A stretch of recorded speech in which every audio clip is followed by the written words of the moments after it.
শালবনের ভিতর দিয়ে কাঁচা রাস্তা চলে গিয়েছে। রাস্তার দুপাশে ঘন জঙ্গল আর শাল গাছের সারি।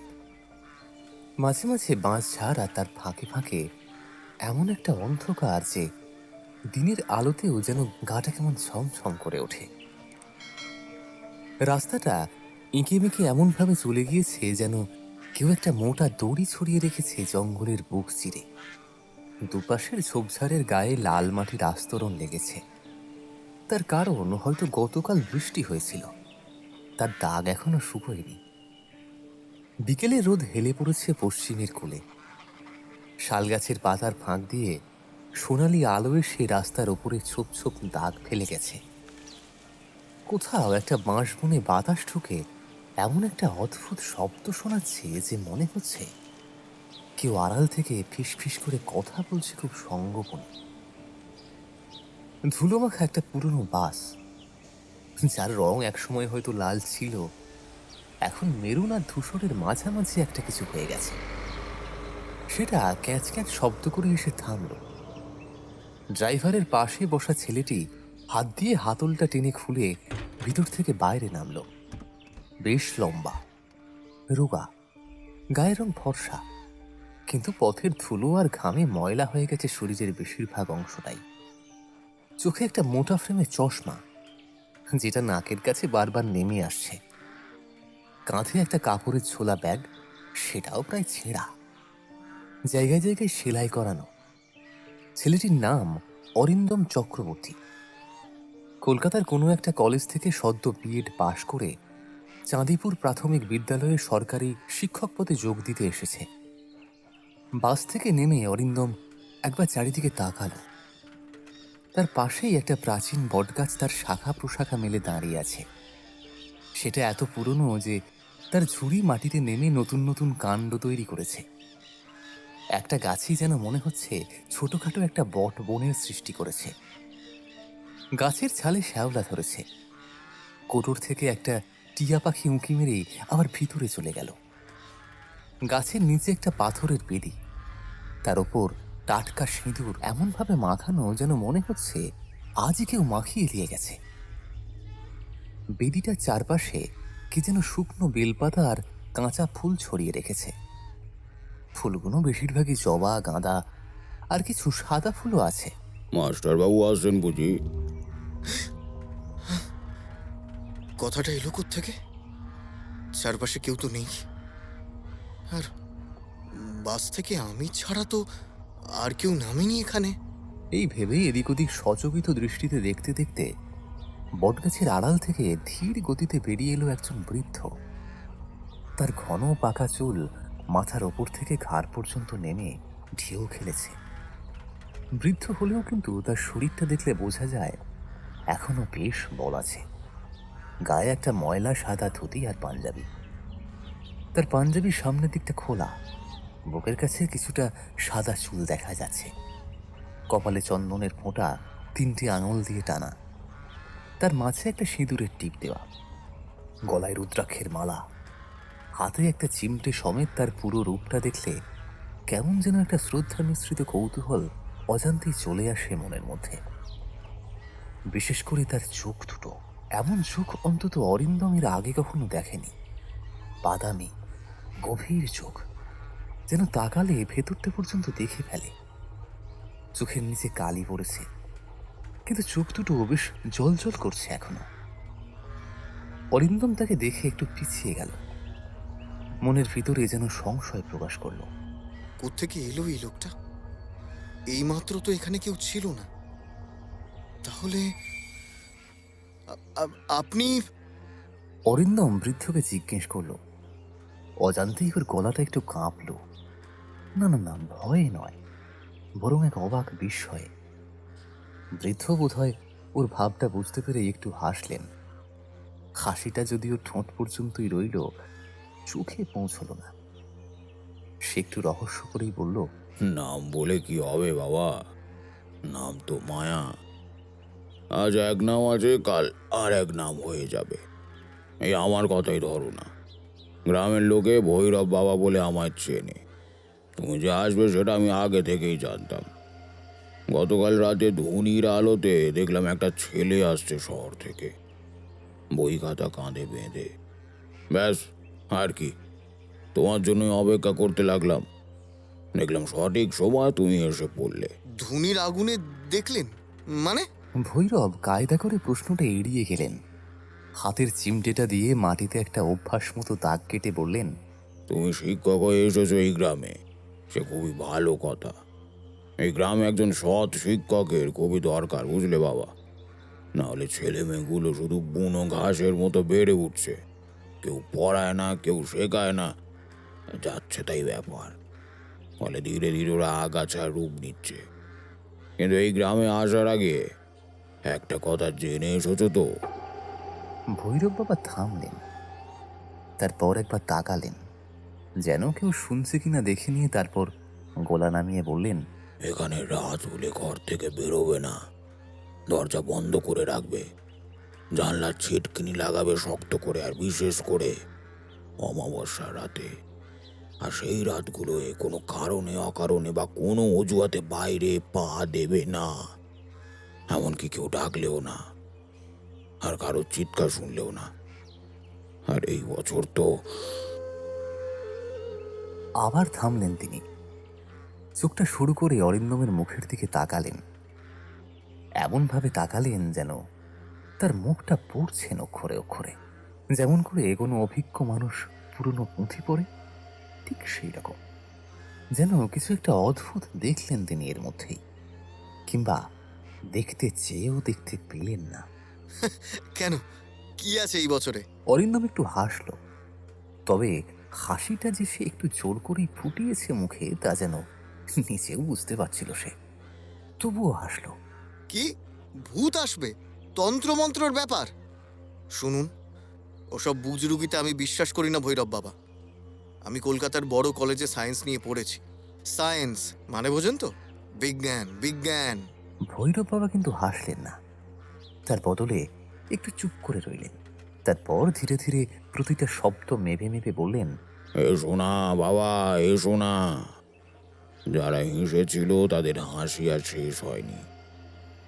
তার আগেই শ্মশানের মাটিতে তাদের হাসি আটকে গেছে। রাতের বেলা যখন বাতাস থাকে না, তখন একটা আওয়াজ আসে শ্মশান থেকে, ভয়ানক পাগলের হাসির মতো এক রহস্যময় হাসি। সেটা তাদের হাসি। যারা বিশ্বাস করেনি তারা এখনো হাসছে মরার পরেও। দেখো বাবা, আমি তোমাকে ভয় দেখাচ্ছি না, আমি তোমাকে সাবধান করছি। ভেবে দেখো, এই দুটোর মধ্যে তফাৎ আছে। এই বলে বৃদ্ধ একটু ঘুরে হাঁটতে শুরু করলেন। তার পায়ে কোনো চটি নেই, খালি পায়ে হাঁটছেন কাঁকর পাথরের ওপর দিয়ে, কিন্তু তার পায়ে কোনো কষ্ট হচ্ছে বলে তো মনে হচ্ছে না। লোহার চিমটিটা কাঁধে ফেলে রেখেছেন, পিঠটা সোজা, চুল বাতাসে উড়ছে। অরিন্দম কিছুক্ষণ দাঁড়িয়ে থাকলো সেখানে, তারপর এদিক ওদিক তাকালো। মনে একটা খচখচানি শুরু হলো তার। সেটা কিসের জন্য সেটা যেন ঠিক বুঝতে পারছে না সে। ভৈরব বাবার কথাগুলো বাজে আজগুবি, এটা সে জানে। কুসংস্কার আর গ্রামের মানুষের অন্ধবিশ্বাস এসব সম্বন্ধে কলকাতায় থাকাকালীন সে অনেকটা পড়ে জেনেছে, যুক্তি দিয়ে খণ্ডন করতে শিখেছে। কিন্তু তবুও বৃদ্ধ চোখ দুটো আবারও মনে পড়ছে তার, সেই দৃষ্টি যেন অন্তর্ভেদী। তবু মাথাটা ঝাঁকিয়ে বিষয়টা উপেক্ষা করে অরিন্দম হাঁটতে লাগলো গ্রামের দিকে। রাস্তা ক্রমশ সরু হয়ে আসছে, শালবন পেরিয়ে একটা খোলা মাঠ, তারপরে ধান ক্ষেত এবং তারপরে গ্রাম। চাঁদপুর একটা ছোট্ট গ্রাম, 25-30টা মাটির বাড়ি, কোনোটা লাল মাটির কোনোটা হলুদ। গ্রামের দেওয়ালগুলোতে গোবর মাটির প্রলেপ দেওয়া, কোনোটায় টিনের ছাদ আর বাকিগুলো খড়ের। একটা ছোট শিব মন্দির আছে, গম্বুজের ওপর একটা ত্রিশূল, সাদা চুনকাম করা দেওয়ালে পুরনো আলপনার দাগ দেওয়া। মন্দিরের সামনে একটা তুলসী মঞ্চ, তাতে একটা মরে যাওয়া তুলসী গাছ। দেখে মনে হয় যেন বহুদিন সেখানে কেউ জল দেয়নি বোধ হয়। আর গ্রামের একেবারে শেষ প্রান্তে, যেখানে বসতি ফুরিয়ে যায়, সেখান থেকেই শ্মশানে যাওয়ার পথ শুরু হয়েছে। সেখানে একটা পুরনো দোতলা বাড়ি আছে, ইটের, প্লাস্টার খসে পড়েছে জায়গায় জায়গায়। দোতলা বাড়িতে একটা লোহার রেলিং, তাতে মরচে ধরেছে। নিচের তলায় দুটো বড় বড় ঘর, আর সেটাই তার ক্লাসরুম। বাইরের দেওয়ালে ফিকে হয়ে আসা সাদা রঙে লেখা চাঁদপুর প্রাথমিক বিদ্যালয়, স্থাপিত 1952। স্থাপিতর পরে আর কিছু পড়া যায় না। উপরতলার একটা ঘর খালি আছে, সেখানেই অরিন্দমের থাকার ব্যবস্থা হয়েছে। প্রধান শিক্ষক শঙ্করবাবু চাবি দিয়ে গেছেন স্কুলের পাশে রামপ্রসাদের দোকানে, আগের দিনই দিয়ে গেছেন। অরিন্দম সেটা তুলে নিল। সিঁড়ি দিয়ে উপরে উঠতে গিয়ে অরিন্দম খেয়াল করলো সিঁড়ির ধাপগুলো বেশ ক্ষয়ে গেছে, মাঝখানটা গর্ত হয়ে গেছে মানুষের পায়ের চাপে। কত বছর হলো, দেওয়ালে স্যাঁতস্যাঁতে দাগ, কোণে মাকড়সার জাল, আর একটা অদ্ভুত গন্ধ। পুরনো কাগজ, ধুলো আর কিছু এটা ওটার মিশেল হতে পারে। গন্ধটা একটু মিষ্টি। অরিন্দম ঘরে ঢুকল। প্রথমেই যেটা খেয়াল করলো সেটা হলো দেওয়ালের রংটা। একসময় হলুদ ছিল, এখন ময়লা খয়েরি, যেন কেউ চায়ে ভিজিয়ে রেখেছিল। দেওয়ালে একটা পুরনো ক্যালেন্ডার ঝুলছে, তার সাল 2012। ক্যালেন্ডারের পাতাগুলো হলুদ হয়ে গেছে, কোনাগুলো বাঁকা, আর কোনটা একটা ইঁদুরে কাটা। ক্যালেন্ডারের ছবিতে শিবের ওপরে নৃত্যরত কালী মূর্তির ছবি, কিন্তু ছবিটা কেমন যেন অন্যরকম। কালিমার চোখ যেন সরাসরি অরিন্দমের দিকে তাকিয়ে আছে বলেই মনে হচ্ছে তার। সে যেদিক থেকেই দেখো। অরিন্দম একবার ডান দিকে সরে গেল, তবুও সেই করাল বদনীর চোখ যেন তাকেই দেখছে। বাঁ দিকে গেল, সেখানেও তাই। ছবিটার নিচে ছোট অক্ষরে লেখা শ্রী শ্রী দক্ষিণা কালিকা প্রেস, নবদ্বীপ। অরিন্দম ক্যালেন্ডারটা খুলে ফেলতে চাইল, কিন্তু তারপর ভাবল না থাক, আজ নয়, পরে করব। ঘরে একটা কাঠের খাট আছে, কিন্তু তোষক নেই, শুধু চ্যাটাই পাতা। একটা টেবিল, একটা চেয়ার, দুটোই কাঠের, আর দুটোতেই ধুলোর পুরো আস্তরণ জমে রয়েছে। একটা আলমারি সেগুন কাঠের বহু পুরনো, দরজায় একটা ছিটকিনি আছে বটে, কিন্তু তাতে তালা নেই। এই অবস্থা সেই ঘরে। অরিন্দম কৌতূহলী হয়ে আলমারিটা একবার খুলল।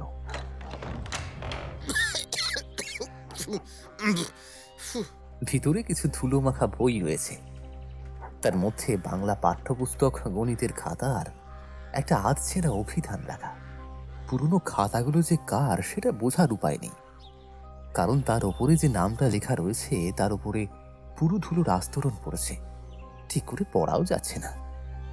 আর একটা পুঁথি আছে যা তাল পাতায় লেখা, কঠিন সংস্কৃত। পাতাগুলো শক্ত, হলুদাভ, আর কিনারাগুলো ভাঙা ভাঙা, একটা সুতো দিয়ে বাঁধা।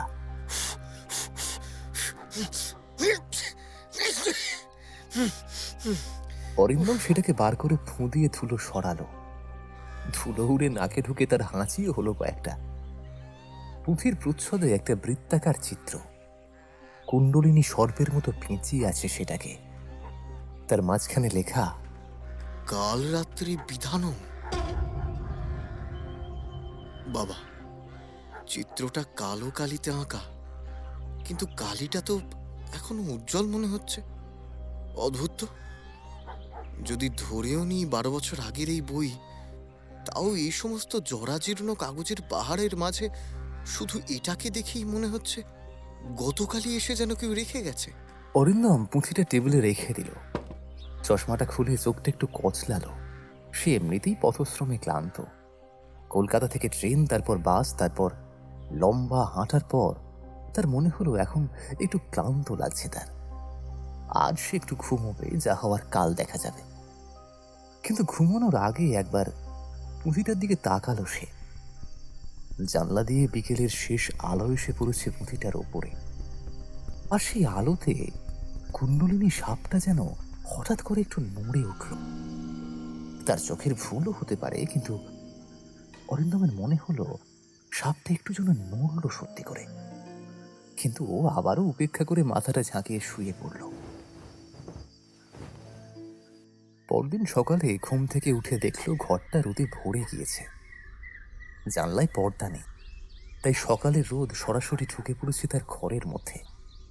রাতে একবারের জন্য ঘুমটা ভাঙেনি তার। অরিন্দম এতটাই ক্লান্ত ছিল যে বালিশে মাথা রাখতেই ঘুমিয়ে পড়েছিল সে। আর স্বপ্ন? না না, কোনো স্বপ্ন দেখেনি, অন্তত তার তো মনে নেই।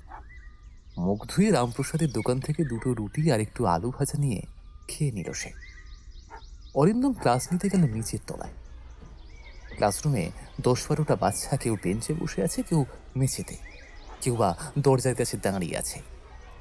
তাদের চোখ মুখে এক অদ্ভুত কৌতূহল, কারণ নতুন মাস্টার মশাই এসেছে, কেমন হবে, কতটা মারবে বা কতটা বকবে ইত্যাদি নিয়ে। অরিন্দম নিজের ক্লাসে ঢুকে পড়াতে শুরু করলো। বাংলা পড়াচ্ছে, আমার পণ কবিতাটা। কিন্তু বাচ্চারা পড়ায় মন দিচ্ছে না একদমই। পিছনের বেঞ্চে দুটো ছেলে ফিসফিস করে কথা বলছে, বারবার অরিন্দমের দিকে তাকাচ্ছে। একটা ছেলের নাম বিশু, সে শ্যামবর্ণ, ছোটখাটো, টানা টানা চোখ, মাথায় ছোট করে কাটা চুল। সে হাত তুলল। বলো বিশু, কিছু বলবে? না মানে মাস্টারবাবু, আপনি কি জানেন তো এই স্কুল বাড়িতে রাতে কেউ থাকে না? ক্লাসটা হঠাৎ করেই কেমন যেন চুপ করে গেল। ছাত্রী তমালি তার হাসি থামিয়ে দিল। পিছনের ছেলে দুটো ফিসফিস করা বন্ধ করে সোজা হয়ে বসলো। কেন? রাতে কার থাকার কথা ছিল? আগে আগে যে মাস্টারবাবু ছিলেন, মানে রজনীবাবু, তিনি ওই ঘরেই থাকতেন, ওই ওই ওপরতলায়। কিন্তু 3 মাস পরে চলে গেলেন, বললেন থাকতে পারছেন না। কেন পারছিলেন না, কিছু জানো? অরিন্দম জিজ্ঞেস করল। বিশু একটু সামনে ঝুঁকল, যেন গোপন কথা বলছে এইভাবে, যদিও পুরো ক্লাস শুনছে। সে বলল, আগে রাতের বেলায় ওপরের ঘরে নাকি পায়ের আওয়াজ হয়, কেউ যেন হাঁটে ঘরের এদিক থেকে ওদিক, ওদিক থেকে এদিক, একটানা ঘন্টার পর ঘন্টা। কিন্তু আসলে কেউ নেই। রজনীবাবু একদিন রাতে উঠে টর্চ জেলে দেখেছিলেন, সত্যিই কেউ নেই। কিন্তু আওয়াজটা তখনও নাকি হচ্ছিল ওনার পাশ দিয়ে, যেন কেউ ওনাকে ঘিরেই হাঁটছে। একটানা বলে বিশু একটু থামলো, একটু দম নিয়ে তারপর আবার বলতে শুরু করলো। মানে আমার দাদু বলে এই বাড়ি নাকি আগে একজন তান্ত্রিকের ছিল। সে নাকি এই বাড়ির ওপরের ঘরে বসে তন্ত্র সাধনা করত। কাল রাত্রি বলে নাকি একটা কিছু আছে, দাদু ঠিক বলতে চায় না, সেটা বললে রাগ করে। সেই কাল রাত্রিতে মন্ত্র পড়তে গিয়ে সে নাকি পাগল হয়ে গিয়েছিল, চিৎকার করতো সারা রাত। সে এমন চিৎকার যে পুরো গ্রাম নাকি জেগে থাকতো। তারপর একদিন হাওয়ায় মিলিয়ে গেল সেই লোক, কেউ আর তাকে খুঁজে পায়নি। দরজা ভেতর থেকে বন্ধ ছিল, জানালা বন্ধ, কিন্তু ঘরে কেউ ছিল না। শুধু মেঝেতে চুনকাম খসে পড়েছিল, আর সেই খসে পড়া জায়গাটা দেখতে একটা মানুষের মুখের মতো লাগছিল। দাদু বলে সেই মুখটা ছিল নাকি সেই তান্ত্রিকের। ক্লাসে এতক্ষণ সবাই চুপ ছিল, কেউ কেউ ভয়ে চুপ, আবার কেউ বা কৌতূহলে। মিতালি চোখ বড় বড় করে শুনছে, মুখে আঙুল দিয়ে। অরিন্দম একটু হাসলো, কিন্তু হাসিটা ঠিক আগের মতো সহজে এলো না তার। এসব গল্প কথা বিশু, পুরনো বাড়িতে একটু আধটু আওয়াজ টাওয়াজ হয়, ইঁদুর বাদুর বাতাস, তাছাড়া আরো অনেক কারণ আছে। ভূত টুত বলে কিচ্ছু নেই, বুঝেছো? না, এবার মন দিয়ে পড়ো, পরীক্ষায় ভালো ফল করতে হবে। ভূতের গল্প শুনে সময় নষ্ট করো না, কেমন? বিশু মুখে কিছু বলল না, সে চুপ করে বসে রইল, কিন্তু তার চোখে একটা ছাপা অভিব্যক্তি, যেন সে বলতে চাইছে, আপনিও বিশ্বাস করলেন না? কেউ করে না, তারপর দেখবেন। সেদিন রাতে যখন অরিন্দম একা উপরের ঘরে শুয়ে আছে, তখন সত্যি একটা আওয়াজ পেল সে। ঘড়িতে তখন রাত 1:22 বাজে। সে হাত ঘড়িতে দেখল, সবুজ হয়ে জ্বলছে ঘড়ির সংখ্যাগুলো। জানলা বন্ধ, দরজা বন্ধ। বাইরে ঝিঝি পোকা ডাকছে এক টানা, ছন্দবদ্ধ হয়ে। তার মধ্যেই হঠাৎ করে একটা আওয়াজ এলো। না, ঠিক পায়ের আওয়াজ নয়, বরং কেউ যেন মেঝেতে কিছু টানছে, ধীরে ধীরে এক টানা, যেন ভারী কিছু একটা বস্তা কিংবা একটা শরীর মেঝেতে টেনে নিয়ে যাচ্ছে কেউ, ঘরের একদিক থেকে অন্যদিকে। অরিন্দম ধর্মড়িয়ে উঠে বসল। বুকের ভেতরটা কেমন ধুকপুক করছে তার। নিশ্চয়ই বড় ইঁদুরই হবে, গ্রামের বাড়িতে এরকম হয়। টর্চটা যে কোথায় গেল? এই ভেবে এসে টর্চটা জ্বালল। ঘরে কেউ নেই, মেঝেতে কিছুই নেই, শুধু ধুলো ছাড়া। চেয়ার যেখানে ছিল সেখানেই আছে, টেবিলের উপরে পুঁথি আর বইগুলো যেমন ছিল ঠিক তেমনই আছে। আলমারির দরজাটাও বন্ধ, কিন্তু আওয়াজটা যেন দেওয়ালের ভিতর থেকে আসছে বলে মনে হলো। যেন দেওয়ালের পিছন দিকে কেউ আছে, যেন দেওয়ালটার মাঝখানে একটা ফাঁপা জায়গা আছে, আর সেখানে কেউ দাঁড়িয়ে আছে কিংবা হাঁটছে। আবার এও হতে পারে কিছু একটা টানছে। অরিন্দম দেওয়ালে একবার তার কান বাঁধল। ঠান্ডা দেওয়ালটা বরফের মতো হয়ে আছে, যদিও এখন গরমকাল। কান বাঁধতেই আওয়াজটা থেমে গেল। ঝিঁঝি পোকার ডাকও যেন একটু মৃদু হয়ে গেল, কিন্তু তার বদলে একটা ফিস ফিসে মৃদুভাবে ভেসে এলো কিছু শব্দ। প্রথমে মনে হলো যেন বাতাসের শব্দ আসছে দেওয়ালের ভিতর থেকে, কিংবা দেওয়ালের ওপাশে কেউ আছে, কিংবা অরিন্দমের নিজের মাথার ভিতর থেকে। তবে কোত্থেকে আসছে সেটা ঠিক বোঝা যাচ্ছে না। কিন্তু না, কেউ যেন কিছু একটা কথা বারবার বলছে, খুব ধীরে ধীরে, খুব মৃদুভাবে। কাল রাত্রি আসছে, তুই আসবি, তোকে আসতেই হবে। এই কথাটা বারবার ঘুরে ঘুরে আসছে, যেন একটা ভাঙা রেকর্ডের মতো বাজছে। গলাটা পুরুষের না মেয়েলি, মানুষ নাকি অন্য কিছু ঠিক ধরা যাচ্ছে না, শুধু ফিস ফিস করে শোনা যাচ্ছে কথাটা। আর একটা সেই মিষ্টি ভারী পচা গন্ধ যেটা অরিন্দম সিঁড়ি দিয়ে ওঠার সময় পেয়েছিল, সেটা আবার তার নাকে আসছে। অরিন্দমের গলাটা কেমন যেন শুকিয়ে আসছে, জিভটা তালুতে আটকে গেছে। সে দেওয়াল থেকে কান সরিয়ে নিল, পিছনে সরে গেল দুপা। টর্চের আলোটা দেওয়ালের উপর পড়ছে, শুধু সেখানে হলুদ আর খয়েরি প্লাস্টার দেখা যাচ্ছে, আর কিচ্ছু নেই। ফাটল আছে একটা পুরনো, কিন্তু সেটা দিয়ে কোনো আওয়াজ আসার কথা নয়। পুরনো বাড়ি তো, না না, এই হয়তো বাতাসের খেলা, পাইপের আওয়াজ, অথবা আমারই মনের ভুল হবে। বিশুর গল্পটা হয়তো আমার মাথায় ঢুকে গেছে, তাই হয়তো এসব মনে হচ্ছে আমার। কিন্তু কিছুতেই সেই রাতে আর তার ঘুম এলো না। অরিন্দম বসে রইল খাটের ওপরে, টর্চ জ্বালিয়ে, দেওয়ালে পিঠটা ঠেকিয়ে। অবশ্য সেই দেওয়ালে নয়, অন্য দেওয়ালে। যখন ভোরের আলো ফুটতে শুরু করলো, তখন সে দেখল মেঝেতে ধুলোর ওপরে একটা দাগ। কেউ যেন আঙুল দিয়ে ধুলোর ওপরে একটা ছবি এঁকেছে। ছবিতে সেই একই কুণ্ডলী, সাপের মতো পেঁচানো। পুঁথির প্রচ্ছদে যে ছবিটা ছিল ঠিক সেই রকম। অরিন্দম একটু বিরক্ত হয়ে পা দিয়ে দাগটা মুছে ফেলল। পরদিন সকালে অরিন্দম সেই পুঁথিটা আবার বের করল। রোদের আলোয় বসলো এবং জানলাটা খুলল, যাতে ঘরে যথেষ্ট আলো এবং বাতাস আসে। রাতের অন্ধকারে যেসব ভয় লাগছিল, দিনের আলোতে সেগুলো বোকা বোকা বলে মনে হচ্ছে তার।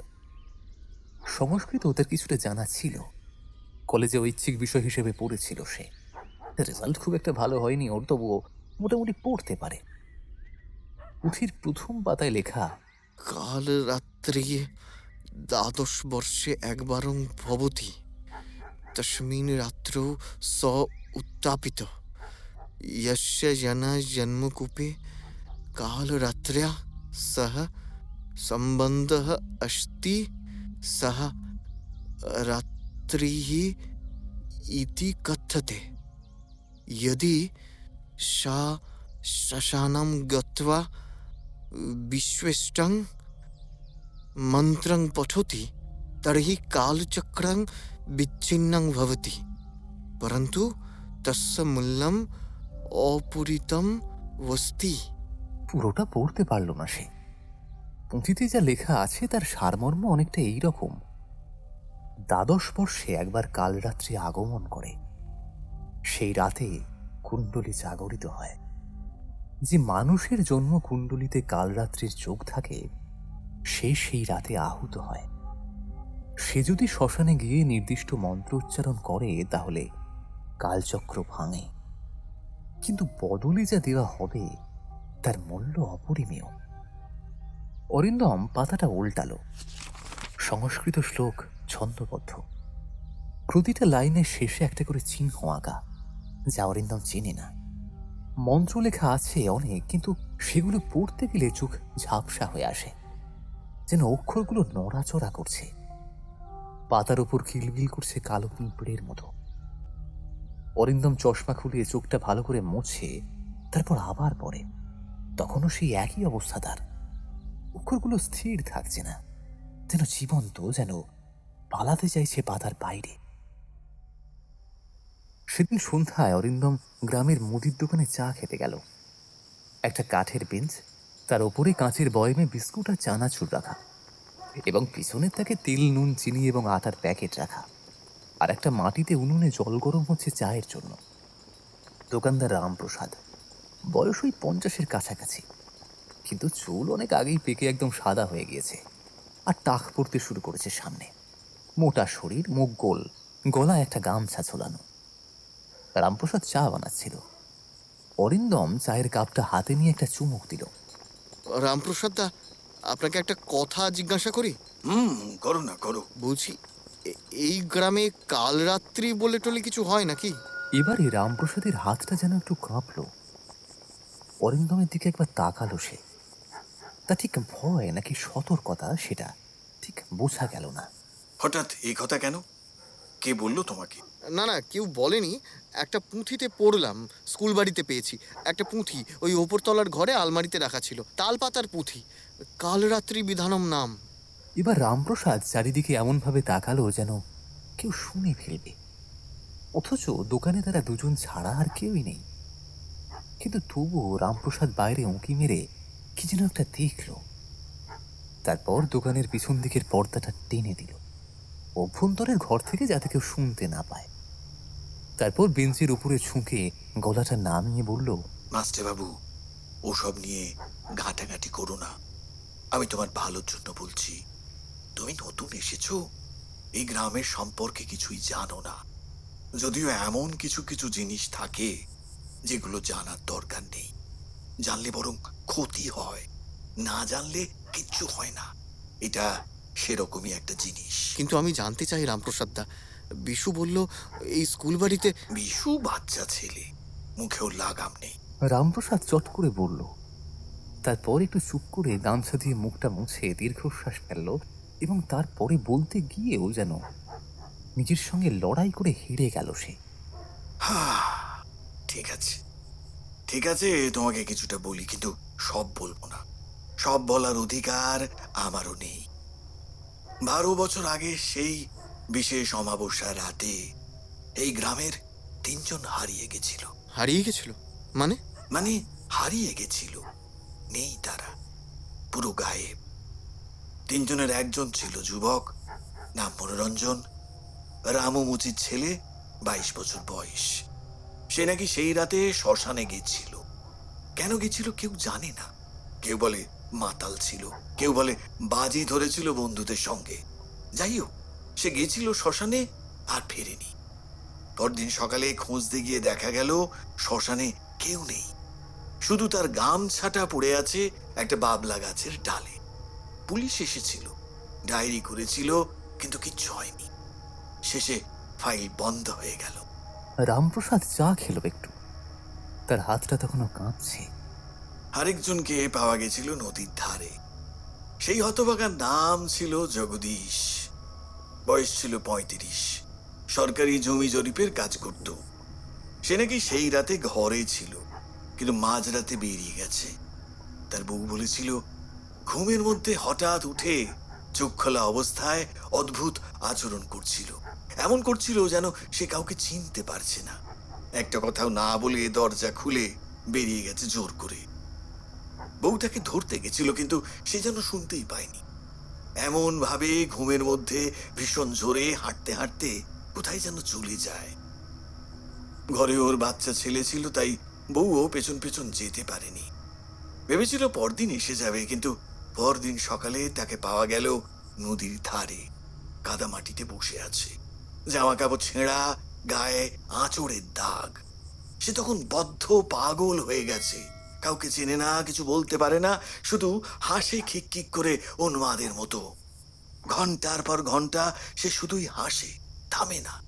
তাকে শহরে পাঠানো হয়েছিল মানসিক হাসপাতালে।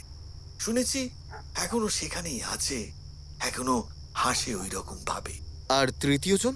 রামপ্রসাদের মুখটা শক্ত হয়ে গেল।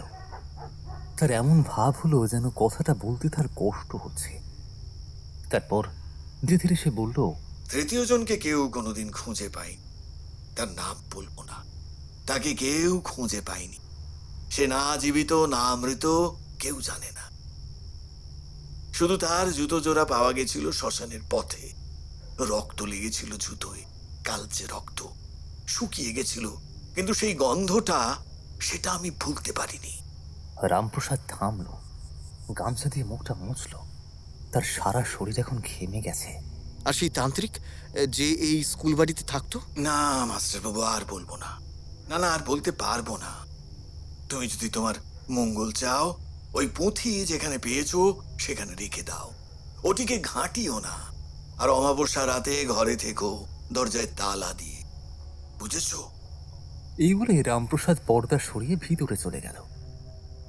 অরিন্দম একা বসে রইল দোকানে, ঠান্ডা চায়ের কাপ হাতে। 3 দিন পরে অরিন্দমের কাছে একটা চিঠি এলো। তার মা পাঠিয়েছেন কলকাতা থেকে। পোস্টম্যান সকালে দিয়ে গেছে রামপ্রসাদের দোকানে। এখানে পোস্ট অফিস নেই, চিঠিপত্র সব রামপ্রসাদের কাছেই আসে। খামের উপরে মায়ের হাতের লেখা, গোল গোল করে একটু কাঁপা কাঁপা হাতে। ভিতরে 2 পাতার একটা চিঠি, তার সঙ্গে আরেকটা পুরনো খাম বাদামি রঙের। তার কোণাগুলো ফেটে গিয়েছে, সেলোটেপ দিয়ে আটকানো। সেই খামের ভিতরে অরিন্দমের জন্মকুণ্ডলী। মা লিখেছেন, বাবা অরিন্দম, তুই ভালো আছিস আশা করি। গ্রামে একা থাকিস ভেবে চিন্তা হয়। ঠিক মতো খাচ্ছিস তো? ভাত ডাল পাচ্ছিস? ওখানে ডাক্তার আছে তো কাছে? তোকে একটা জিনিস পাঠালাম, তোর জন্মকুণ্ডলী।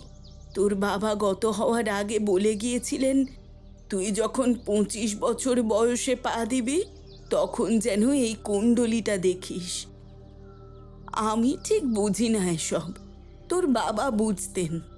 আমাকে কখনো বোঝাতেই চাইনি, বললে বলতেন চিন্তা করব। কিন্তু গত হওয়ার আগে হাসপাতালে আমার হাত ধরে বলেছিলেন এটা যেন আমি তোকে দিই। আমি জানি না তোর বাবা কি বলতে চেয়েছিলেন, কিন্তু এটাই ওনার শেষ ইচ্ছে ছিল, তাই তোকে পাঠালাম। ইতি, তোর মা। অরিন্দম চিঠিটা পড়ে কিছুক্ষণ চুপ করে বসে রইল। হঠাৎ আজকে তার বাবার কথা মনে পড়ছে। বাবা মারা গেছেন তা আজ থেকে প্রায় 3 বছর আগে, ক্যান্সারে। শেষের দিকটা এত রোগা হয়ে গিয়েছিলেন যে চেনাই যেত না, কিন্তু চোখ দুটো তখনও উজ্জ্বল ছিল। তার সেই চোখে একটা চাপা ভয় দেখেছিল অরিন্দম, যেটা সেই সময় বুঝতে পারেনি। অরিন্দম তার জন্মকুণ্ডলীটা খুলল। হলুদ হয়ে যাওয়া কাগজ, ভাঁজে ভাঁজে প্রায় ছিঁড়ে গেছে। তাতে জ্যোতিষীর হাতে আঁকা এক গ্রহচক্র, 4 কোণে 4টে ঘর, তার ভিতরে গ্রহের নাম, তীরচিহ্ন এবং সংখ্যা। উপরে লেখা রয়েছে, জাতক অরিন্দম চক্রবর্তী, জন্ম তারিখ 15ই কার্তিক 1406 বঙ্গাব্দ, জন্ম সময় রাত্রি 2:32, জন্মস্থান কলকাতা। আর একদম নিচে লাল কালিতে লেখা একটা টিকা, জ্যোতিষীর হাতে লেখা, কিন্তু তাড়াহুড়ো করে এমনভাবে লেখা যেন দ্রুত লিখে শেষ করতে চেয়েছিলেন। এই জাতকের অষ্টম ভাবে কেতু শনির জ্যোতি আছে। দ্বাদশ বর্ষচক্রে কালরাত্রি যোগ। সতর্কতা, জাতক শ্মশানমুখী, পুনর্জন্ম চক্রে বদ্ধ। কুণ্ডলীর বন্ধন ভাঙা সম্ভব নয়, কেবল চক্রের গভীরে ঢোকা সম্ভব। আর সেই লাল কালির নিচে পেন্সিলে অন্য একরকম হাতের, সম্ভবত তার বাবার হাতের লেখা। অরিন্দম চিনতে পারল সেটা। একটাই লাইন লেখা, ছেলেকে চাঁদপুরে যেতে দিও না। এটা পরে অরিন্দমের হাতটা প্রায় কেঁপে উঠল। কাগজটা প্রায় পড়ে গেল তার হাত থেকে। সে দুহাতে ধরল চেপে সেটাকে, আবার পড়ল, ছেলেকে চাঁদপুরে যেতে দিও না। বাবার হাতে লেখা এই লাইন, সন্দেহ নেই কোনো। এই বাঁকা বাঁকা এই গোল গোল দাগ, এটা বাবারই হাতের লেখা। বাবা সব জানতো, বাবা জানতো যে আমি একদিন চাঁদপুরে যাব, কিন্তু কিভাবে জানতো? আমি তো নিজেই জানতাম না। আমার চাকরিটা পাওয়া তো হঠাৎই। চাঁদপুর বলে এই জায়গাটার কথা আমি জীবনে এর আগে শুনিনি। এটা কাকতালীয় হতে পারে না। পুঁথিতে যা লেখা আছে আর আমার কুণ্ডলিতে যা লেখা সব এক। দ্বাদশ বর্ষচক্র, কাল রাত্রে যোগ, পুঁথিও বলছে 12 বছরে একবার আসে সেই দিন। কুণ্ডলীও বলছে দ্বাদশ বর্ষচক্র। আর আর এই বছর ঠিক 12 বছর পূর্ণ হচ্ছে, অর্থাৎ সেই 3 জন হারিয়ে যাওয়ার 12 বছর পর আমি এসেছি। সেই রাতেই সে আবার পুঁথিটা খুলল। এবার আরো গভীরভাবে পড়ল সেটা, প্রতিটা শব্দ বুঝে বুঝে। পুঁথিতে একটা অদ্ভুত বিবরণ আছে। কাল রাত্রির মন্ত্র উচ্চারণ করলে নাকি কালচক্রের দরজা খুলে যায়, আর সেই দরজা দিয়ে ঢুকলে মানুষ নিজের পূর্বজন্ম দেখতে পায়, আর চাইলে সে নিজের ভাগ্যও পাল্টাতে পারে। কিন্তু বিনিময়ে তাকে ত্যাগ করতে হবে তার জীবনের সব থেকে প্রিয় জিনিসটা। কি সেই জিনিস সেটা মন্ত্রোচ্চারণকারী আগে জানতে পারে না। কাল রাত্রি সেটা নিজেই ঠিক করে। পুঁথির শেষ পাতায় একটা সতর্কবাণী, যে একবার কালরাত্রির চক্রে প্রবেশ করে সে আর ফিরে আসতে পারে না। প্রতি জন্মে সে একই রাতে আহুত হয় একই শ্মশানে, একই মন্ত্রে। এটা মুক্তি নয়, এটা বন্দিত্ব।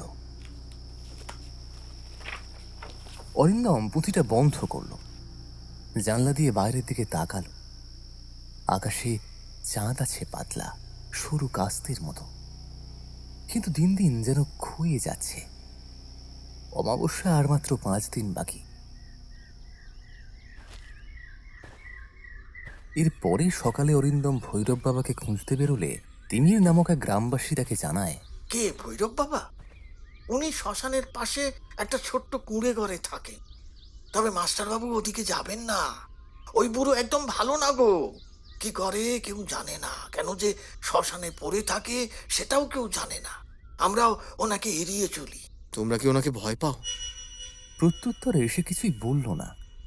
কাঠের কাজ করছিল সে, শুধু চুপ করে নিজের হাতের কাঠের রাঁধাটা শক্ত করে ধরে আবার কাজে ফিরে গেল। শ্মশানের দিকে যেতে হলে গ্রাম পেরিয়ে একটা সরু পথ ধরতে হয়, যার দুপাশে ঘাস আর মাঝে মাঝে বাবলা গাছ। অরিন্দম সেদিকেই যেতে লাগলো। পথটা ক্রমশ নিচু হয়ে নদীর দিকে নেমে গিয়েছে। বাতাসে কেমন যেন একটা ভেজা ভেজা গন্ধ। নদীর জলের পলির আর কিছু যেন একটা পচেছে এমন। শ্মশানটা দেখে অরিন্দমের বুকটা দমে গেল। জায়গাটা গ্রাম থেকে একটু দূরে, নদীর ধারে। চারপাশে বাবলা গাছ আর তেঁতুল গাছের সারি। তেঁতুল গাছগুলো এত পুরনো যে ডালগুলো মাটির দিকে ঝুঁকে পড়েছে, যেন বুড়ো মানুষ কুঁজো হয়ে দাঁড়িয়ে আছে এমন মনে হয়। মাটিতে ছায়া স্তূপ, একটা নয় অনেকগুলো, পুরনো আর নতুন মিলেমিশে চারিদিকে ছড়িয়ে ছিটিয়ে আছে। পোড়া কাঠের টুকরো ছড়িয়ে আছে অজস্র চারপাশে। এর মধ্যে বেশিরভাগই কয়লা হয়ে গিয়েছে বহুদিন আগেই। আর একটা অদ্ভুত গন্ধ ভাসছে বাতাসে, আর সেই গন্ধটা ঠিক পুরা মাংসের গন্ধ না, কিছু একটা পচা মিষ্টি আর বিশ্রী গন্ধ, যেটা নাকে লাগলে পেটের ভেতরটা কেমন গলিয়ে ওঠে। অরিন্দম গামছাটা নাকে চাপা দিল। শ্মশানের মাঝখানে পাকা ইঁটের তৈরি একটা চাতাল, সেখানে চিতা সাজানো হয়েছে। চাতালটার গায়ে কালো দাগ। এক কোণে একটা ভাঙা ইঁটের শুকনো কলসি উল্টে পড়ে আছে, আর এক কোণায় একটা লোহার বড় খুন্তি রাখা, যেটা মরা উল্টাতে ব্যবহার করা হয়। সেটাতেও মরচে ধরেছে প্রায়। ভৈরব বাবার কুঁড়ে ঘরটা শ্মশানের ঠিক পাশেই ওই 10 পা মতন দূরে হবে। বাঁশের ছাউনি, খড়ের চাল, সামনে একটু জায়গা পরিষ্কার করা। কুঁড়ে ঘরের সামনে একটা ধুনি জ্বলছে গোলাকার গর্তের মধ্যে, এবং তার ভিতরে কাঠ এবং গোবরের উপরে মৃদু আগুন থেকে ধোঁয়া উঠছে সোজা উপরের দিকে, অথচ কোনো বাতাস নেই। বৃদ্ধ বসে আছেন ধুনির পাশে, চোখ বন্ধ, পিঠ সোজা এবং হাত দুটো হাঁটুতে রাখা। মুখে কিছু একটা বিড়বিড় করছেন। অরিন্দম কাছে যেতেই চোখ খুললেন তিনি ধীরে ধীরে, বললেন, এই সোজো তুমি? অরিন্দম একটু বিস্মিত হলো। তিনি কিন্তু প্রশ্ন করলেন না যে কেন এসেছো বা কি চাই, সেটা জানতেও চাইলেন না। যেন তিনি জানতেনই যে অরিন্দম তার কাছে আসবেই। বসো। অরিন্দম মাটিতে বসলো ধুনির অন্য পাশে, যাতে ধোঁয়াটা তার চোখে না লাগে। এবার অরিন্দম সোজাসুজি বলল, আমার জন্মকুণ্ডলিতে কালরাত্রির উল্লেখ আছে, আর স্কুল বাড়িতে আমি একটা পুঁথি পেয়েছি, নাম কালরাত্রি বিধানম। সেখানেও একই কথা, মানে দ্বাদশ বর্ষচক্র, কালরাত্রি যোগ ইত্যাদি লেখা রয়েছে। আমি বুঝতে চাই এটার মধ্যে কি কোনো সংযোগ আদৌ আছে? জানি, ওই পুঁথি আমি রেখেছিলাম। আপনি আপনি কেন? কারণ আমি জানতাম তুমি আসবে। ঠিক যেমন 12 বছর আগে আরো একজন এসেছিল, আর তার 12 বছর আগে আরো একজন, আর তার আগে, এভাবে চলেই আসছে। ভৈরব বাবা এবার হঠাৎ চুপ করে ধুনির আগুনের দিকে তাকালেন। তার চোখে আগুনের প্রতিফলন। কমলা রঙের আগুন এখন কাঁপছে তীর তীর করে। কিন্তু আপনি জানলেন কিভাবে? আমি যে নিজেই জানতাম না যে এখানে আসবো। তুমি জানতে না ঠিকই, কিন্তু ওই চক্র সব সময় জানে। সে তোমাকে টেনে এনেছে ওই চাকরির বিজ্ঞাপন দিয়ে, বাকি সব কিছু সাজানো। তুমি ভাবছো তুমি নিজের ইচ্ছায় এসেছো, কিন্তু আসলে তুমি চক্রের টানে এসেছো, ঠিক যেমন আগে সবাই এসেছিল। এবারে অরিন্দম একটু অস্বস্তি বোধ করল। কথাটা বিশ্বাস করতে তার মন চাইছে না, কিন্তু ভিতরে কোথাও একটা খচখচনি থেকে যাচ্ছে, এমনভাবে যেন কথাটা সত্যি হতেও পারে। শোনো বাবা, তুমি শহরের ছেলে, পড়াশোনা করেছো, বিজ্ঞান যুক্তি নিয়ে চলো, সেটা ভালো কথা। তুমি বিশ্বাস করো না এসব, সেটা তোমার অধিকার। কিন্তু আমি যা বলবো মন দিয়ে শোনো, তারপর বিচার করবে। বিচার করার পরেও যদি মনে হয় বাজে কথা, তাহলে ভুলে যেও, কিন্তু অন্তত শোনো। বেশ, বলুন। এই চাঁদপুর গ্রাম অনেক পুরনো। কত পুরনো কেউ জানে না, এর কোনো ইতিহাস লেখা হয়নি। কিন্তু শ্মশানটা আরো পুরনো। এই শ্মশানের মাটিতে 1000 বছরের মরা পোড়ানো ছাই মিশে আছে স্তরে স্তরে। যেমন পাহাড়ের পাথরে শ্যাওলা স্তর থাকে, ওরকম। যত গভীরে খুঁড়বে তত পুরনো ছাই পাবে। আর এই শ্মশানেই বহু শতাব্দী আগে, মানে হয়তো ওই 800 বছর বা হয়তো 1000 বছর হবে, একজন সিদ্ধতান্ত্রিক কাল রাত্রি সাধনা করেছিলেন। ভৈরব বাবা ধুনিতে একটা কাঠ গুঁজে দিলেন। আগুন একটু জ্বলে উঠল। ধুঁয়োর জ্বালায় অরিন্দম চোখ বুঝল একটু। সেই তান্ত্রিক ছিলেন অসাধারণ মেধাবী, যোগবিদ্যা জানতেন, জ্যোতিষশাস্ত্র জানতেন, কিন্তু তিনি একটা জিনিস চেয়েছিলেন যেটা সাধারণত কোনো মানুষের পাওয়ার কথা নয়, আর তা হলো অমরত্ব। তিনি মৃত্যুকে জয় করতে চেয়েছিলেন। তিনি বিশ্বাস করতেন কাল রাত্রি সাধনায় সেটা সম্ভব হয়, আর তিনি সে সাধনাও করেছিলেন এই শ্মশানে, এই মাটিতে, এই এই ছাইয়ের ওপর বসে। কিন্তু কাল রাত্রি সাধনা তাকে অমরত্ব দিল এক বিকৃত উপায়। তিনি মৃত নন, কিন্তু আবার জীবিতও নন। প্রতি জন্মে একই চক্রে তিনি ফিরে আসেন, অর্থাৎ প্রতি 12 বছরে তিনি আবার শ্মশানে আসেন, নতুন শরীরে, নতুন নামে, কিন্তু একই আত্মায়। আবার মন্ত্র পড়েন, আবার আরো গভীর অন্ধকারে ডুবে যান, আর প্রতিবার তিনি কিছু একটা হারান। কখনো স্মৃতি, কখনো প্রিয়জনকে, আবার কখনো নিজেকে। এটা অমরত্ব নয় বাবা, এটা অভিশাপ। কি হলো, থামলেন কেন? বলুন, সেই তান্ত্রিক কে? অরিন্দম জিজ্ঞেস করল।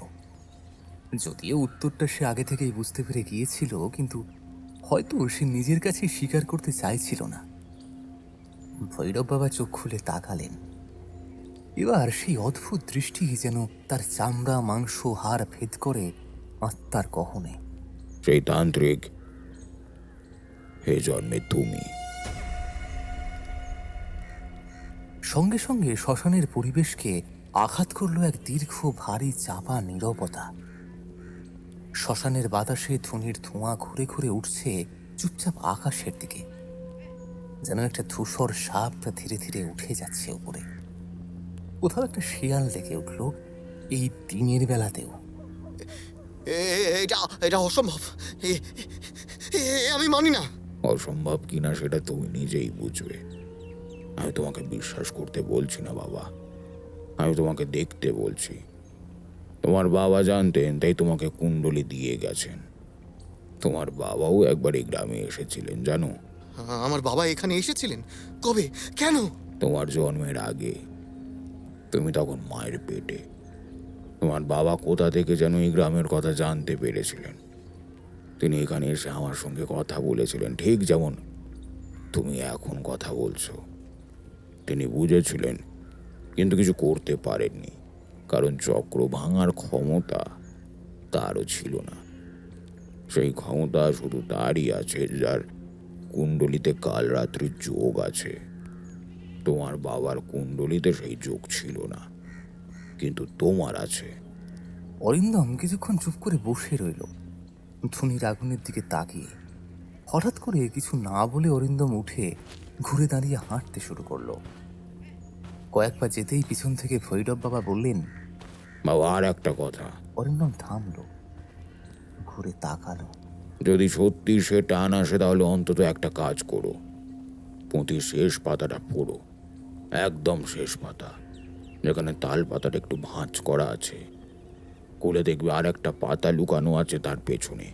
সেখানে একটা সতর্কবাণী আছে, যেটা আগের কেউ পড়েনি, কারণ কেউ সেই পাতাটা খুঁজে পায়নি কিংবা পেয়েও পড়েনি।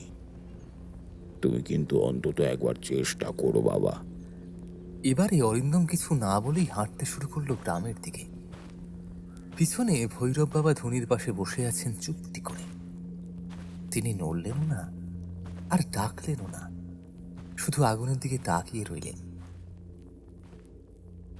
অমাবস্যার 3 দিন আগে থেকে অরিন্দমের শরীরে এক অদ্ভুত পরিবর্তন শুরু হলো। প্রথমে ছোটখাটো পরিবর্তন, এই যেমন ঘুম কম হচ্ছে, খিদে নেই, মাথাটা কেমন যেন ভোঁ ভোঁ করে আওয়াজ হতে লাগলো। কিন্তু দিন দিন ব্যাপারটা বাড়তে লাগলো। প্রথম দিন রাতে তার ঘুম হলো না। অরিন্দম শুয়েছিল রাত 10টায়, কিন্তু চোখ বন্ধ করলেই মনে হচ্ছিল কেউ যেন ডাকছে তাকে। কোনো নাম ধরে ডাকছে না, শুধু একটা টান অনুভব করছে সে, যেন কেউ একটা অদৃশ্য সুতো দিয়ে বেঁধে তাকে ধীরে ধীরে টানছে। অরিন্দম উঠে বসে জানলাটা খুলে দিল। সারা রাত জেগে জানলা দিয়ে শ্মশানের দিকে তাকিয়ে থাকলো সে। অন্ধকারে কিছুই দেখা যায় না, কারণ চাঁদ নেই আর তারার সংখ্যা অত্যন্ত কম আকাশে। শুধু কালো গাছগুলোর ছায়া কালো হয়ে আকাশের গায়ে লেগে রয়েছে যেন। কিন্তু সে যেটা অনুভব করলো, কেউ যেন সেখান থেকে তাকে লক্ষ্য করছে। অন্ধকারের ভিতর থেকে দুটো চোখ জল জল করছে না, বরং শূন্য অতল গভীর কুয়াশার মধ্যে তার উপরে সতর্ক দৃষ্টি নিক্ষেপ করে দেখেছে, যেন দুটো গভীর গর্ত। দ্বিতীয় দিন অরিন্দম স্কুলে ক্লাস নিতে গেল। বাচ্চাদের বাংলা পড়াচ্ছিল। ব্ল্যাকবোর্ডে শব্দার্থ লেখা ছিল। পণ মানে যে প্রতিজ্ঞা, এটা লেখা ছিল। কিন্তু কিছুক্ষণ পরে যখন সে ঘুরে ব্ল্যাকবোর্ডের দিকে তাকালো, দেখল সে যা লিখেছে তা বাংলা অক্ষর নয়, সংস্কৃত মন্ত্র। পুঁথির সেই মন্ত্রটা যেন পড়তে গেলে অক্ষরগুলো নড়ত। পুরো ব্ল্যাকবোর্ডটা জুড়ে ঘন ঘন ছোট ছোট অক্ষর সেই মন্ত্রের মতোই বারবার ছুটে বেড়াচ্ছে। হঠাৎ সে অনুভব করল যেন সে নিজেই লিখেছে। তার হাতে চক, কিন্তু কোনো ক্ষমতা নেই নিজেকে নিয়ন্ত্রণ করার। বাচ্চারা ভয়ে চুপ করে বসে আছে। বিশুর মুখটা সাদা হয়ে গিয়েছে ভয়ে। মিতালি কাঁদছে তার অবস্থা দেখে, আর বাচ্চারা পালাতে চাইছে যেন। তৃতীয় দিন সকালে মুখ ধুতে গিয়ে অরিন্দম আয়নায় সে নিজেকে দেখতে পেল ঠিকই, কিন্তু তার পিছনে ছিল আরো একটা মুখ। অস্পষ্ট, ঝাপসা, যেন আয়নার কাঁচের পিছনে আরেকটা আয়না রয়েছে, আর সেই আয়নায় আর একটা, আর তার পিছনে আর একটা, অসীম অসীম প্রতিফলনের মতো। কিন্তু প্রতিটা মুখ যেন আলাদা এবং একই। কেউ ধুতি পরা, কারোর মাথায় টিকি, কারোর কপালে সিঁদুর, হয়তো 200 বছর আগের কেউ। কেউ পাগড়ি বাঁধা, কেউ ব্রিটিশ আমলের প্যান্ট পরনে, কিন্তু মুখ একই, অরিন্দমের মুখ। আবার কেউ কেউ তো এমনও পোশাক পরেছে যে সেটা ঠিক কোন যুগের সেটাও বোঝা যাচ্ছে না। হয়তো মোঘল, বা হয়তো তারও আগে। সবার চোখে সেই একই আতঙ্ক, আর সবাই যেন কিছু বলছে, ঠোঁট নড়ছে, কিন্তু কোনো আওয়াজ আসছে না কারোর আয়নার ওপাশ থেকে। তারা যেন বলছে,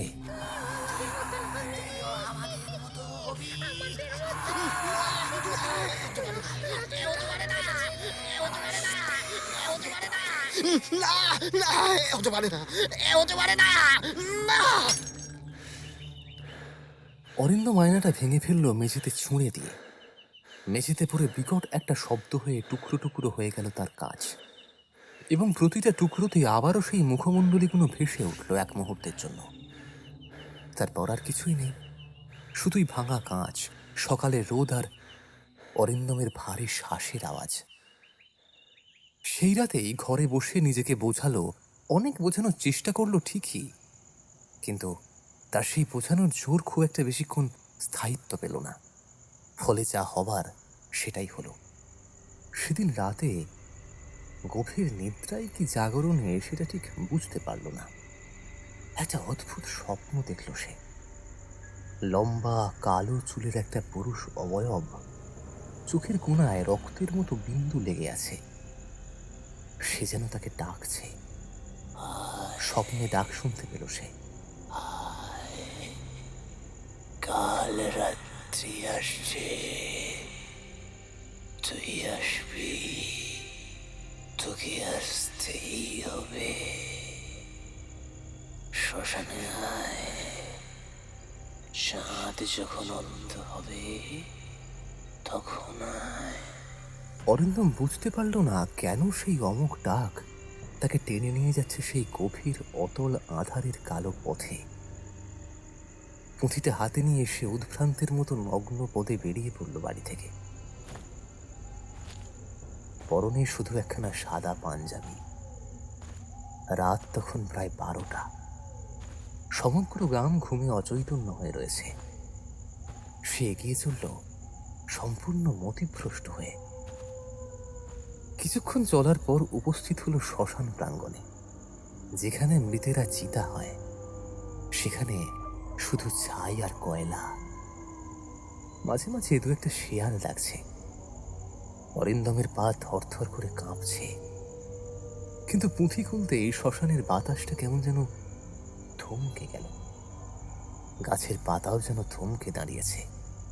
আর চারিদিকে ভিড় করে আসছে সেই 12 বছর অন্তরে বিশেষ চক্রে আবদ্ধ হাজারো হাজারো সহস্র অরিন্দমের দল, যারা বহু যুগে বহু কালে তারই মতো রূপ ধরে, কিন্তু ভিন্ন ভিন্ন যুগের সাক্ষ্য বহন করে এসে দাঁড়িয়েছে তাকে ঘিরে। সবাই হাত বাড়িয়ে তাকে ডাকছে।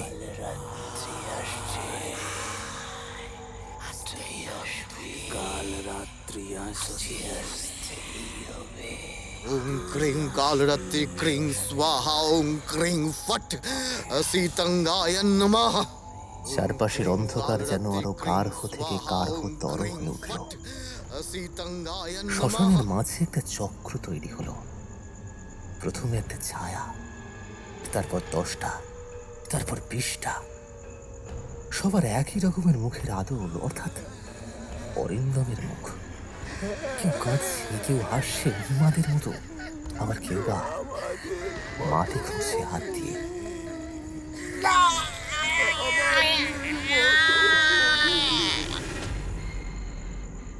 অরিন্দম চিৎকার করতে চাইল, কিন্তু পারল না। একটা অস্ফুট গোঙানির মতো শব্দ বেরিয়ে এলো তার মুখ থেকে। ভৈরব বাবার কথা অনুসারে বহু বহু বছর পূর্বে এই চক্রের প্রবক্তা সে যে নিজেই আর আজ তার সেই অতীত দিনের স্বার্থলোভী অহংকারী অমরত্ব প্রত্যাশী আকাঙ্ক্ষী ঘৃণা হলেও কিছুই করার নেই। তাকে যে তার কর্মফল ভোগ করতেই হবে। আর ঘটলও তাই। ওর শরীর থেকে ক্রমশ রং উড়ে যেতে লাগলো। আয়নার মতো চক্রের ভিতরে ওর হাজার হাজার রূপ যেমন উড়ছিল, ঠিক তেমন ভাবেই এখন অরিন্দম যেন তাদের মধ্যে মিশে যেতে লাগলো। কেউ সন্ন্যাসী, কেউ রাজা, কেউ পাগল, আবার কেউ বা কবি। সবার রূপে যে সময়ে সময়ে কালরাত্রির কুণ্ডলী হাতে নিয়েছিল, আর সবাই গায়েব হয়ে গিয়েছিল এই শ্মশান প্রান্তেই। আর আজ তাকেও বিলীন হয়ে যেতে হবে। আর এটাই হয়তো মহাকালের নিয়ম। অরিন্দম শুধু শেষবারের মতো নিজের শেষ ক্ষমতাটুকু প্রয়োগ করে বলে উঠল,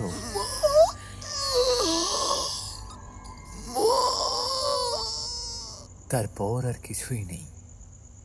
শ্মশান ডুবে গেল এক গাঢ় নিস্তব্ধতায়। পরদিন সকালে গ্রামের মাঝি শম্ভু নদীতে মাছ ধরতে গিয়ে দেখতে পায় জলে ভেসে আছে শুধু পুঁথির একটা পাতা। আর অরিন্দম কেউ জানে না সে কোথায় গেল। তারপর থেকে আর কেউ তাকে কখনো দেখেনি। শুধু প্রতি অমাবস্যায় শ্মশানের দিক থেকে ভেসে আসে একাধিক অরিন্দমের কান্নার শব্দ।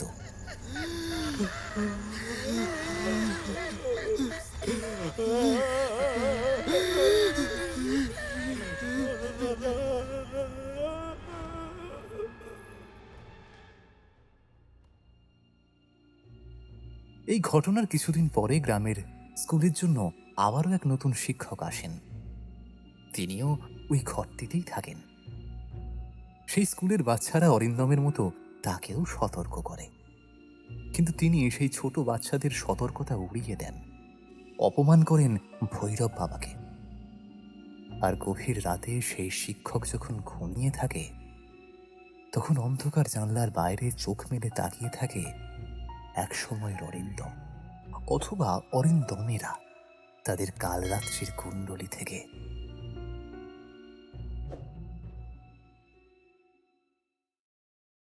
আজ আপনারা শুনছিলেন সত্যজিৎ অধিকারীর লেখা কাল রাত্রি কুণ্ডলী গল্পটি। এই গল্পটি আপনাদের কেমন লাগলো কমেন্ট বক্সে কমেন্ট করে জানাতে ভুলবেন না কিন্তু। নিত্য নতুন গল্পের সমাহার নিয়ে প্রতি শনিবার ঠিক রাত 10টায় আমরা আবার হাজির হব আপনাদের সামনে। শুনতে থাকুন, সঙ্গে থাকুন। অভিশপ্ত অশ্বমেধ, কিছু গল্প, কিছু ঘটনা।